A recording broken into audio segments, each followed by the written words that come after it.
আসসালামু আলাইকুম। সংবাদে আপনাদের সবাইকে স্বাগতম জানাচ্ছি আমি নুসরাত। শুরুতেই সংবাদ শিরোনাম। বাংলাদেশের সর্বশেষ গুরুত্বপূর্ণ আপডেট সংবাদে আপনাকে স্বাগত। শুরুতেই সংবাদ শিরোনাম, পরে বিস্তারিত।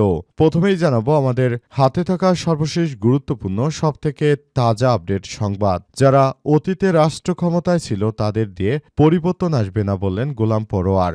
জামাত ইসলামের সেক্রেটারি জেনারেল মিয়া গোলাম পরোয়ার বলেছেন, যারা অতীতে রাষ্ট্র ক্ষমতায় ছিল তাদের দিয়ে দেশে কোনো পরিবর্তন আসেনি। বিএনপি বারবার ক্ষমতায় ছিল, কিন্তু তারা বিএনপি বাংলাদেশকে দুর্নীতিতে চ্যাম্পিয়ন করেছে, বিদ্যুৎ দিতে পারেনি, এমন কোনো অপকর্ম নেই যা তারা করেনি। সুতরাং তাদের দিয়ে পরিবর্তন সম্ভব নয়। আগামীর জাতীয় সংসদ নির্বাচনে দাঁড়িপাল্লা ভোট দিয়ে জনগণের সরকার গঠনের সুযোগ করে দিন। এরপর জানাবো, জামাত ইসলামের নারী কর্মীদের উপর আক্রমণ হলে আইন মানব না, বিএনপির হাত গুড়িয়ে দেব, চোখ উপড়ে ফেলব বললেন মামুনুল হক। বাংলাদেশ খেলাফতে মজলিসের আমির মাওলানা মামুনুল হক বলেছেন, একটি দল গণভোটে প্রকাশ্যে হ্যাঁ ভোটের কথা বললেও গোপনে না এর প্রচারণা চালাচ্ছে। তাদেরকে বলবো, আপনারা প্রকাশ্যে মেয়েদের নিয়ে ভালো ভালো কথা বললেও আবার জামাত ইসলামের নারী কর্মীদের উপর রামদা দিয়ে কুপিয়েছেন, তাদের পোশাক খুলে নিয়েছেন।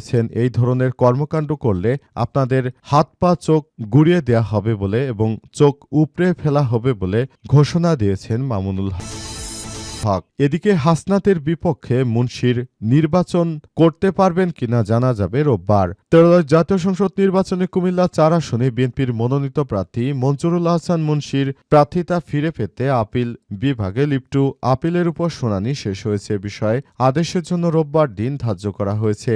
আজ জাতীয় নাগরিক পার্টি এনসিপির প্রার্থী হাসনাত আব্দুল্লাহ প্রধান বিচারপতি জুবায়ের রহমান চৌধুরীর নেতৃত্বাধীন বেঞ্চে বৃহস্পতিবার আদেশের এই দিন ধার্য করা হয়েছে।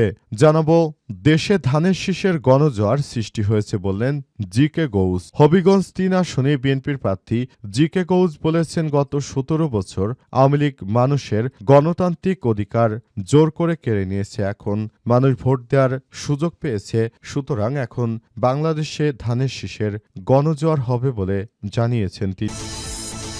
এবং সর্বশেষ জানাবো, বিএনপির আরও 44 নেতা বহিষ্কার। দলীয় সিদ্ধান্ত অমান্য করে সংগঠন বিরোধী বিভিন্ন কার্যক্রমে যুক্ত থাকার অপরাধে আবার নতুন করে সমস্যার সৃষ্টি হয়েছে।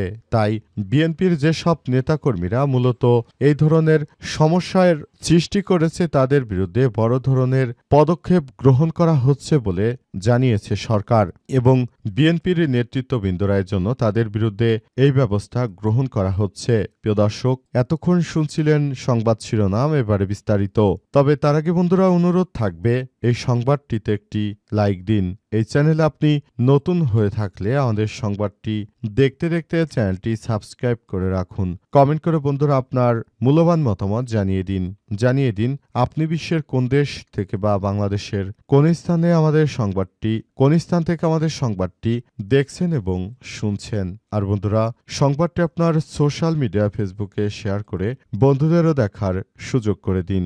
আগামী জাতীয় সংসদ নির্বাচনে আপনি কোন দলকে সমর্থন করেন কমেন্টে আপনার দলটির নাম লিখে পুরো বাংলাদেশকে জানিয়ে দিন। এবারে বিস্তারিত। কমেন্ট করে জানিয়ে দিন এবার জাতীয় সংসদ নির্বাচনে কারা ক্ষমতায় আসতে চলেছে। অতীতে যারা রাষ্ট্র ক্ষমতায় ছিল তাদের দিয়ে পরিবর্তন আসবে না বললেন জামাত ইসলামের সেক্রেটারি জেনারেল অধ্যাপক মিয়া গোলাম পরোয়ার। জামাত ইসলামের সেক্রেটারি জেনারেল অধ্যাপক মিয়া গোলাম পরোয়ার বলেছেন, আমরা বিগত সময়ে বিএনপিকে ক্ষমতায় দেখেছি, আওয়ামী লীগকে দীর্ঘ সময় ক্ষমতায় দেখেছি, কিন্তু আমরা বলতে চাই তাদের দ্বারা বাংলাদেশে কোনো পরিবর্তন হয়নি, আর ভবিষ্যতে আর হওয়ার সম্ভাবনা নেই। তাই আগামীতে বাংলাদেশ জামাত ইসলামের যে জনপ্রিয়তা সেটি দেখতে পেয়ে বিএনপি এখন চরম হতাশার মধ্যে পড়েছে। বাংলাদেশ জামাত ইসলামের নেতাকর্মীরা যে কর্মকাণ্ড করছে, আগামীতে বাংলাদেশটাকে সুন্দরভাবে গড়ে তোলার জন্য এখনই সময় এবং সুযোগ এসেছে। আশা করছি আগামীর বাংলাদেশ গড়ে তুলতে হলে বাংলাদেশ জামাত ইসলাম ছাড়া আর কোনো বিকল্প শক্তি বাংলাদেশে নেই, কারণ বাংলাদেশ জামাত ইসলামের নেতাকর্মী নেতাকর্মীদের যে ক্লিন ইমেজ এবং বাংলাদেশে তাদের যে জনপ্রিয়তা, বাংলাদেশের অর্থনীতির বিভিন্ন সেক্টরে তাদের যে ভূমিকা, এই ভূমিকা থেকেই বলা যায় বাংলাদেশ জামাত ইসলামের নেতাকর্মীরা তারা সবসময় দেশের জন্য নিবেদিত প্রাণ। তারা বাংলাদেশকে ভালোবাসে, বাংলাদেশকে পছন্দ করে এবং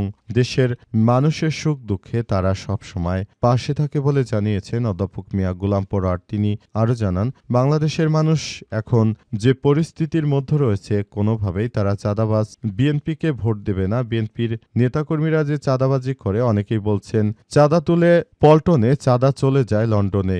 এখন সেই লন্ডন থেকে চাঁদা নেওয়ার জন্য একজন দেশে ফেরত এসেছেন। আমরা তার বিষয়টি বলতে পারি যে বাংলাদেশের মানুষ কোনোভাবেই আসলে তাদেরকে ভোট দেবে না। আগামী জাতীয় সংসদ নির্বাচনে সবাইকে সব বিষয় নিয়ে খুবই গুরুত্ব সহকারে দেখতে হবে বলে জানানো হয়েছে এবং নতুন বাংলাদেশ গড়ে তোলার জন্য সবাইকে বড় ধরনের ভূমিকা পালন করতে হবে। কেউ যেন এই ধরনের কোনো কর্মকাণ্ড না করে সাধারণ মানুষ যেন তাদের বিরুদ্ধে মাঠে নামতে বাধ্য না হয়। যে ভুল বিএনপি বারবার করছে, আনম্যাচিউর কথাবার্তা বলছেন তারেক রহমান। একজন রাজনৈতিক নেতার কাছ থেকে আমরা যে শিষ্টাচার আশা করেছিলাম, কিন্তু তিনি সেটি দিতে ব্যর্থ হয়েছেন। তাই আগামী জাতীয় সংসদ নির্বাচনে বিএনপি বিপুল ভোটে ক্ষমতায় যাবে এমন আশাবাদ ব্যক্ত করেছেন তিনি এবং নতুন বাংলাদেশ গড়ে তুলতে সবাইকে কাজ করতে হবে বলে জানিয়েছেন এবং সে অনুযায়ী সবাইকে নিয়ে একটি সুন্দর বাংলাদেশ গড়ে তোলার মধ্য দিয়ে আমরা এগিয়ে যেতে চাই বলে জানিয়েছেন তিনি। নারীদের উপর আক্রমণ হলে আইন মানব না, হাত ভেঙে গুড়িয়ে দেব, চোখ উপড়ে ফেলব বললেন মামুনুল হক। বাংলাদেশ খেলাফতে মজলিসের মাওলানা মামুনুল হক বলেছেন, যারা নারীদের উপর অত্যাচার করছে, জুলুম করছে, যে সন্ত্রাসীরা নারীদের উপর অত্যাচার করেছে, বিএনপির এই সন্ত্রাসীদেরকে এখন সময় এসেছে ধরে ধরে হাত পা গুড়িয়ে দিতে হবে। এসব সন্ত্রাসীদের মদতপুষ্টদেরকে বলছি, তোমরা যদি আর কোনো মেয়েদের গায়ে হাত দাও, আমরা ঢাকাতে দেখতে পেয়েছি জামাত ইসলামের রুকন নারী সদস্যকে রামদা দিয়ে কোপানো হয়েছে। এই ধরনের কোনো কিছু যদি করা হয় তাহলে আমরা আইন মানব না, আমরা তোমাদের হাত ভেঙে দেব, হাত পা গুড়িয়ে দেওয়ার ঘোষণা দিয়েছেন মাওলানা মামুনুল হক। তিনি বলেন, লন্ডন থেকে মুফতি সাহেব এসেছেন। এই মুফতি সাহেব আসার পর তিনি বলছেন নারীদেরকে বিভিন্ন জায়গায় নাকি অধিকার দিবেন, এটা করবেন সেটা করবেন, কিন্তু এখন দেখতে পাচ্ছি যে লন্ডন সাহেবের এই মুফতির কথার মধ্য দিয়েই তাদের নেতাকর্মীরা আবারও বাংলাদেশে নারীদের উপর হাত তুলেছে, না মায়েদের উপর হাত তুলেছে, বোনদের উপর হাত তুলেছে। এদের এই কালো হাতকে আমরা গুড়িয়ে দেব বলে কঠোর হুঁশিয়ারি দিয়েছেন মাওলানা মামুনুল হক। তারেক রহমানকে উদ্দেশ্য করে মাওলানা মামুনুল হক বলেছেন, স্বৈরাচার শেখ হাসিনা পালিয়েছে, আপনারও পালানোর সময় চলে এসেছে। এ বাংলাদেশে আপনার ঠাঁই হবে না, কারণ আপনি বাংলাদেশের মেয়েদের গায়ে হাত তুলছেন, আবার অপরপক্ষে সুশীল সাজার চেষ্টা করছেন যে বাংলাদেশে নাকি বাংলাদেশের মানুষ নাকি মেয়েদের ব্যাপারে আপনি ভাবেন তাদের জন্য অমুক কার্ড তমুক কার্ড নিয়ে এসেছেন। বসে বসে বেকার বানানোর যে ধান্দামি শুরু করেছেন সেটা থেকে অবশ্যই বের হয়ে আসতে হবে। হাসনাতের বিপক্ষে মুন্সি নির্বাচন করতে পারবেন কিনা জানা যাবে রোববার। ত্রয়োদশ জাতীয় সংসদ নির্বাচনে কুমিল্লা ৪ আসনে বিএনপির মনোনীত প্রার্থী মঞ্জুরুল আহসান মুন্সির প্রার্থিতা ফিরে পেতে আপিল বিভাগে লিপ্ট আপিলের উপর শুনানি শেষ হয়েছে। বিষয় আদেশের জন্য রোববার দিন রাখা হয়েছে।